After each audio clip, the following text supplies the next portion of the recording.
Okay. All right. Hi. Welcome to Cedar VTC. I'm really glad that you're here. And what brought you here? My mom made me come. Oh, moms are like that. I'm a mom. I'm sorry to you don't look very thrilled, but I'm really glad you're here. So let's find a little bit out about you so we can see where we might be able to help and help mom, right? Okay. Obviously, she's got some issues. What's your name, hon? Well, my name's Danny. Hmm. And how old are you? 24. Okay. And where are you from, Danny? I live in Fairbanks. All right. It's cold up there. So, and well, your mom sent you Yeah. here. What'd your mom say about us? How come your mom sent you here? Well, I live with my mom right now, Hmm. but she's cleaned me out, and she said that I have to be able to get my own place, but I can't keep a job. Hmm. So she made me come here. Gotcha. Okay, so how much of that do you feel like is true? Is I mean, you're having to deal with this, but how much of that is true? What's up with that? Do you want to stay with your mom? Well, I mean, it's just easier. She's already got a house. There's plenty of room, and like, she watches my daughter, which is super convenient because we're already in the same house. So like, I don't know why she's keeping me out, but I mean, I guess I have issues with jobs. I don't know. I've had like I don't know 6 in the last 3 years, but I mean, that's not that many. Hmm. Well, right on. And it sounds like you've got some job experience, so that's cool. That's a big bonus. And even though so you said your mom's kicking her out. Do you have a timeline? Do you know when she's? Is there a plan for that right now?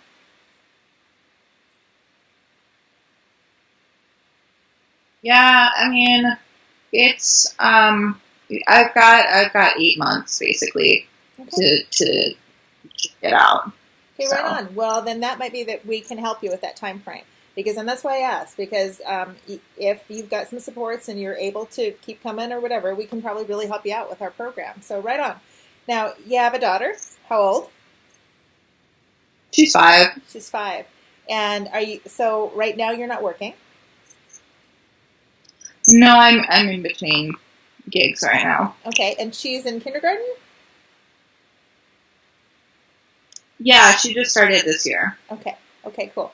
So she's in school, so you'll have the right amount of time to do program too. So that's cool. All right. Do you know anything about our program? Have you heard anything about it?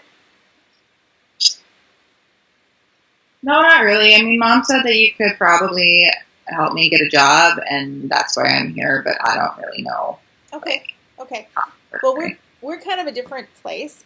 Yes, we are a training agency, and we can probably help you get a job, but it also depends on you.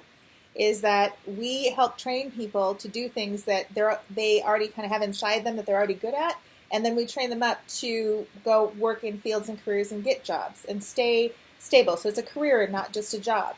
And we have several programs, and it depends on which one you might be good at. And there could be several. We do like we call it float or afloat, which is a line office administrative training. And what that does is it's actually if you want to be a receptionist and work for an organization. Another one is maybe you want to work with elderly people. Maybe you have some work with that, or maybe not.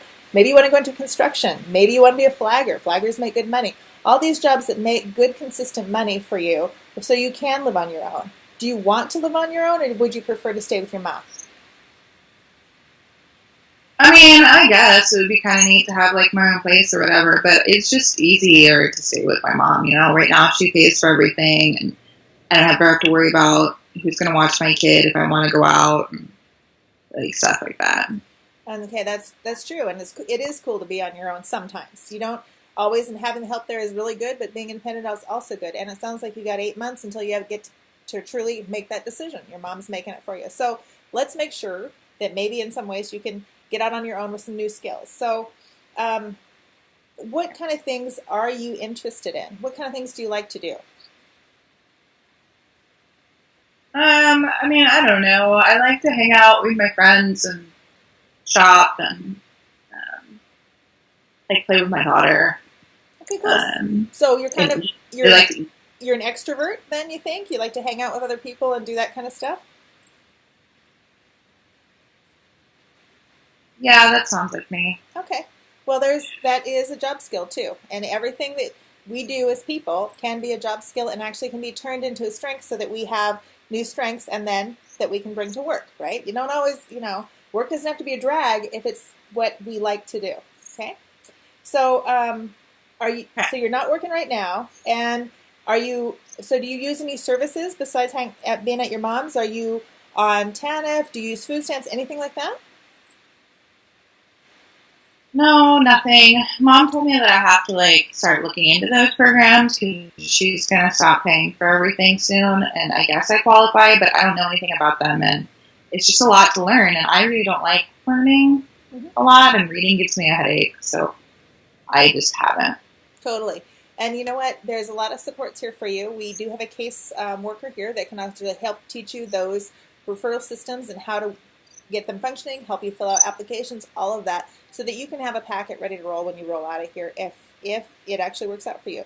Now, this is about you. So I could try to convince you to be here. Your mom can tell you to be here, but you also have to commit to coming and showing back up. So this is really about that, is how much commitment do you have to getting your life started. And obviously, your ma is giving you a time frame. So let's see what we can do for you that actually makes you feel good about this rather than just feeling like, oh God, I'm getting kicked out. All right. So the next part of that is tell me about your school experience. You said that you're not a big reader. You don't like that. What's up with that? What happened in your school? I don't know. It never really clicked for me. My sister is super, super smart. And I'm just not. It's just not my thing. I dropped out of high school halfway through my sophomore year. And I got my GED a year later. But, I hated the GED classes. I really hated high school. The teachers were all stupid, they didn't actually teach anything, but then got mad when I didn't learn. You didn't do your job. So why do you expect me to pretend like you did? I just don't get it. Mm-hmm. But yeah. And I sometimes experience like that. Do you have any learning disabilities? Do you have any problems with that? Were you in special education? Did you have an IEP? No, I didn't. My mom had me tested a couple of times for different cognitive things, I guess, but nothing really ever came of it, and nobody really ever followed through, and I just I don't know, I'm dumb enough to fail, but not dumb enough for help. Mm-hmm. Well, I think that a lot of times we feel dumb because the school system makes us feel dumb. It's all about what they want us to learn and not about what our strengths are. And so like I said, our goal here is to help you find your strengths so that you can move forward in some bigger ways. Because the way the world works is everybody wants you to stay in your lane, whatever your lane is, right? But you haven't found yours yet. So let's see what we can do to find that lane. And today, we're not going to do all that, but there are other assessments that we do before you come in so that we can help you get into the right program, the right course, and see what actually works best for you. Because school isn't always easy, right? And this isn't about being schooled. This is training for a job, different, okay? And you'll actually get a lot of hands-on stuff. This isn't about all reading. Your GED was probably all about reading, right? Yeah. How'd you and studying for it and sitting there and kind of reading through and marking boxes and stuff? This isn't like that. This has a lot more hands-on practice, working with professionals, and actually doing practicums, which means you'll be in the field doing stuff with other people, learning processes. That's more important to us, is that you're learning something with your hands and with your mind, not necessarily just book work, okay? There is some of that, but that's not all of it. Now, the other thing is that knowing that now, what do you think that we might be able to do for you? Is it all about getting a job, or do you want something else?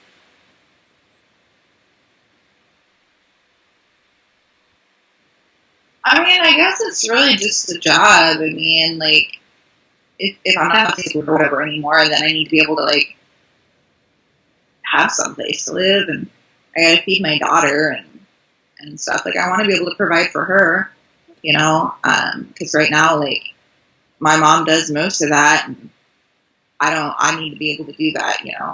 So that's it. I also like to park a lot, so I don't really want to give that up either. So I want to be able to provide for her, but also like not compromise me, you know? Mm-hmm. Mm-hmm. And I think that one of the things about education is that we also find out all of what we are. Sometimes we just, when we're living in a narrow world, we sometimes think that what we are is one thing, and we find out that we're a lot of things. And so being a part of this training program and other people are here, is there's an opportunity there to learn a whole lot more about yourself and figure out what you are. Because it could be a lot more things than those things. Because when we stay with our parents, we stay pretty limited. And that is the thing. Now, the child care, that part's great. And I want to ask you is as you go through, your daughter's just started kindergarten, and then your mom provides care. Is that going to continue? Your mom will provide care while you're in program, potentially? Yeah, probably. I mean, she said she's willing to help out, but she just doesn't want to be raising her, you know? Right on. And how do you feel about that? Do you want your mom to raise your daughter, or do you want to raise your daughter? I mean, she's my kid, you know? So I guess there's more that I could be doing, but at the same time, like, I'm young still. Like, I had her when I was still a teenager, and I never really got to, like, just be in my, you know, I sometimes I just want to, like, hang out and stuff. I don't know. But. And I agree that is tough, because the choices that we make sometimes take us in places we don't want to go, and then we have to figure out what to make of it in our lives. So, right on. But here's some things. You're here. That's awesome. You're making whether your mom's pushed you or not, but you're here. This has some good opportunities for you. You have coverage for your daughter while you're working here, so that's a possibility. And we do have a 70% placement rate guarantee, is that we will find a placement for you. So that job part, but that is for completers. If you don't complete the program, we guarantee nothing. Okay, that's important. And you have to hear that loud and clear, is if you don't complete, we guarantee nothing. Okay, you have to be a part of this as well. So you said you like to party, and I'm got to ask you a couple personal questions, because to me, partying, I come from a place where partying can be pretty hardcore. And your alcohol and drug use, where are you at right now? What are you using, or where are you at? I mean, I smoke weed a couple of times a week, and I drink pretty much every day. But like, I don't have a problem. Okay. I just like to party. Okay. And would you be willing to sort of discuss some of that with the case managers while you're here? Because part of it is while you're working here, we do drug test at the beginning, and it doesn't knock you out of the whole running. Meaning, like, we drug test, so we find out if you got weed or other drugs in your system. But by the end, when we're placing you, you have to be clean. Are you ready to take that on? I mean, I'm not happy about it, but if I have to, I guess I will. Right on. Okay, and that's all we need. You don't have to be happy about it. It's a change of life. We're asking you to change your life, but we're not saying we're not going to let you in. We're saying that you got to get to the end of this. All right. Okay. Have you ever been in jail? No. Okay. Right on. Way to be. And then the other thing is, do you have any condition or challenge that'll help you keep you from being successful in this? Do you have something that's going on that will keep you from being successful? I mean, I don't think so. I mean, obviously, I've got to work around my kid, and I mean, her dad is kind of a pain in the ass, but he's not like. I mean, I don't think he'll do anything to sabotage this. I don't think so. I think no is the answer. Yeah, cool. Well, and that's excellent, because that means that if there's nothing to get in the way, then you have a clear path to success for yourself. So right on. And that's awesome. And so the last thing is tell me about, you said you had 6 jobs in the last, you gave me a time frame, and it slipped my mind, but tell me about the last jobs that you've had. What's been going on with those jobs? I mean, they're just, whatever. They're dumb jobs. Like, I worked at a movie theater, and I worked at Walmart, and I worked for a little while at, like, Gander Mountain. Okay. And, like, my last job I was a care provider, like an overnight care provider, for a nursing home, but I didn't really know what I was doing, and I, like, got caught napping in the break room, and I guess they didn't like that, but it's overnight, so, like, what did they expect? Mm-hmm. But yeah, a lot of retail stuff and, like, hourly part-time things. Like, I tried to wait tables once, but People are really rude. Yeah. So Right that on. kind of stuff. And I've never been a waitress, but that's a job that I have nothing but props and respect for. So right on. And so you've had some interesting work history, and so you have some different experiences. Were these jobs were you fired or did you quit? What happened? I usually get fired. I quit one, but I usually get fired, And when you which is bullshit, but whatever. when you got fired, did you understand why you were fired, or did it feel like what the hell? I mean, they gave me reasons, but I think they were kind of BS reasons. Like, they try to make it out like everything's my fault, but nobody, like, told me otherwise or tried to help me out either. So I don't actually think it's my fault, so whatever. But I don't have a job, so I guess that doesn't matter. Right on. And I understand exactly. We have a lot of skills-based. It's called soft skills.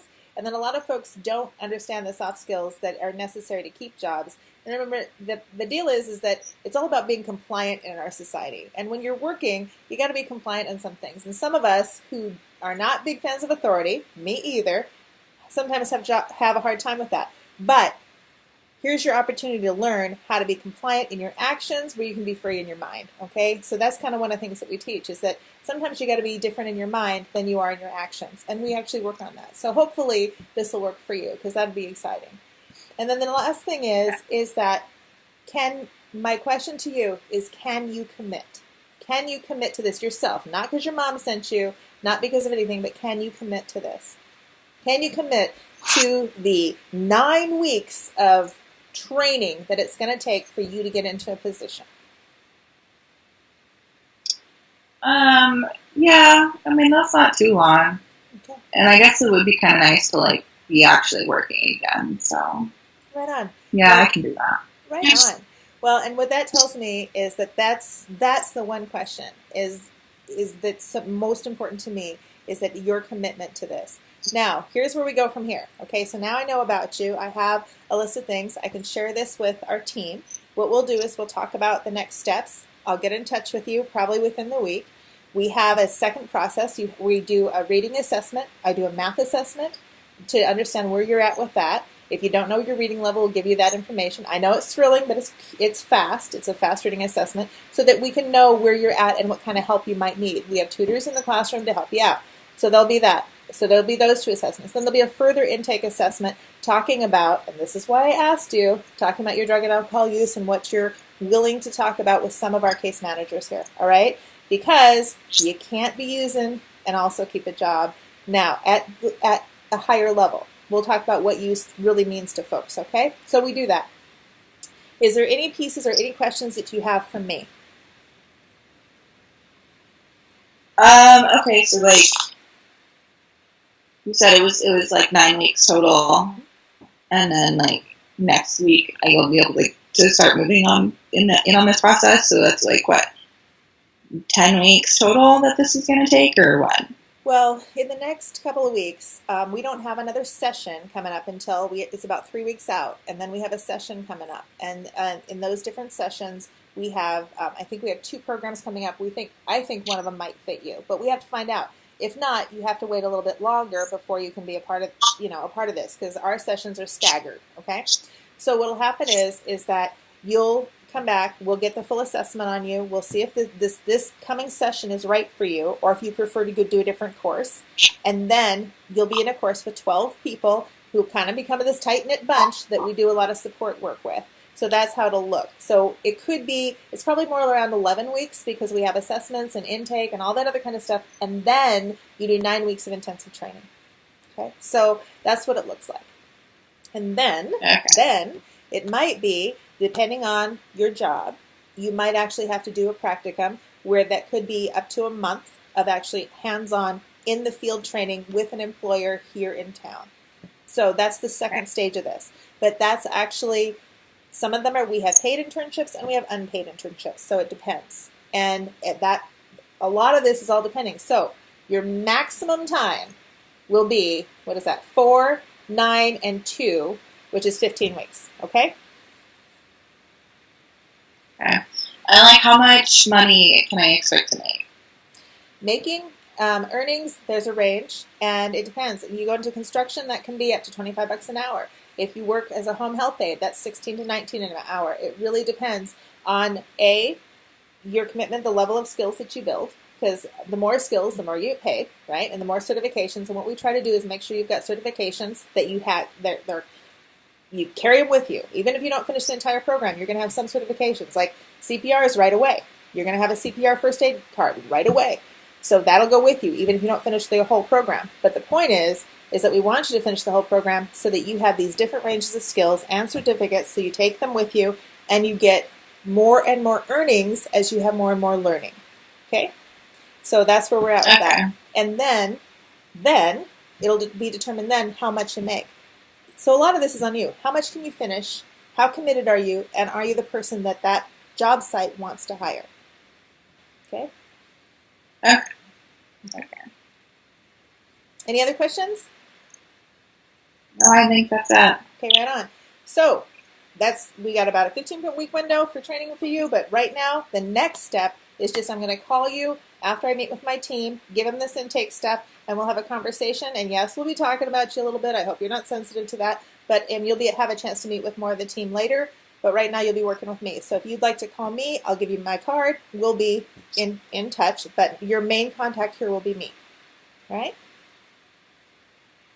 Okay. Well, it's great to meet you. Sounds good. Congratulations for getting here. Even though your mom had to give you a push, I'm glad you're here. I think this is going to be a really good experience for you. I've worked in schools for a long time. I know how you feel. This isn't your favorite, but I'm really glad that you're here.